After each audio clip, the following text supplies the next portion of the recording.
네, 28일 본회의에서 상설특검 운영규칙이 개정됐습니다.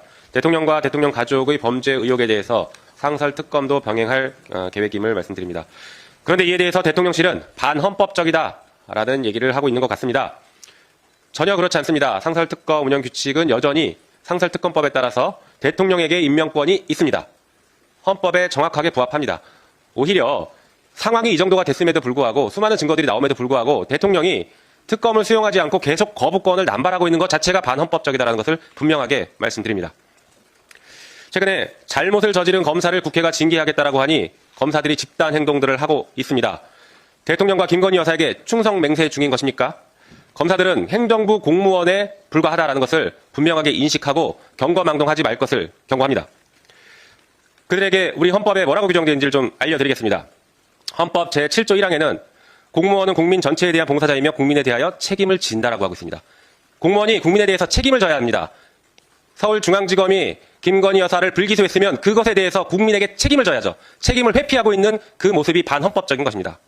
한편 헌법 7조 2항에는 공무원의 정치적 중립 의무를 규정하고 있습니다. 여기까지는 다 알고 있는 것들이죠. 그런데 헌법 5조 2항에 아주 중요한 게 있습니다. 국군의 정치적 중립 의무를 규정하고 있습니다. 공무원의 정치적 중립 의무를 7조에서 규정했는데 5조에서 왜 또 국군은 특별히 정치적 중립 의무를 규정했을까요? 그동안의 군사 독재 시절을 거쳤기 때문에 우리 헌법에서 87년 헌법을 만들 때 국군의 정치적 중립 의무를 특별하게 규정한 것입니다. 지금 검사들이 계속 정치적 중립 의무를 위반하고 이렇게 정치 행위를 한다라고 하면 다음 헌법 개정에는 검사들의 정치적 중립 의무가 명문화돼서 헌정사에 두고두고 불명예로 남을 것이다라는 것을 경고합니다. 이렇게 정치적 중립 의무를 위반하고 공무원들이 집단 행동을 하는 경우에 정부의 대응은 그동안 매우 강했습니다. 그런데 이상하게 검사들에게만 다른 것 같습니다. 그동안 어떤 대응했는지 몇 가지 사례만 들어보겠습니다.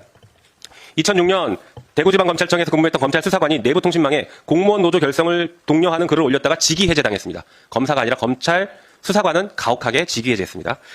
그리고 고양시에서 SNS에 게시된 안내문에 노란색 숫자 5가 적힌 글씨 이것이 있었다는 이유로 특정 정당을 연상하게 한다라고 해서 감사원에서는 고양시에 주의 통보 조치했습니다. 경찰국 신설에 반대했던 유사명 총경은 정직 3개월 받았습니다. 네, 이것이 전국 경찰서장 회의를 했다는 것이 집단 행동을 했다는 것이죠. 그리고 세월호 참사 시국 선언을 했던 교사 32명은 벌금형에 처해졌습니다. 집단 행동을 했다는 이유였습니다.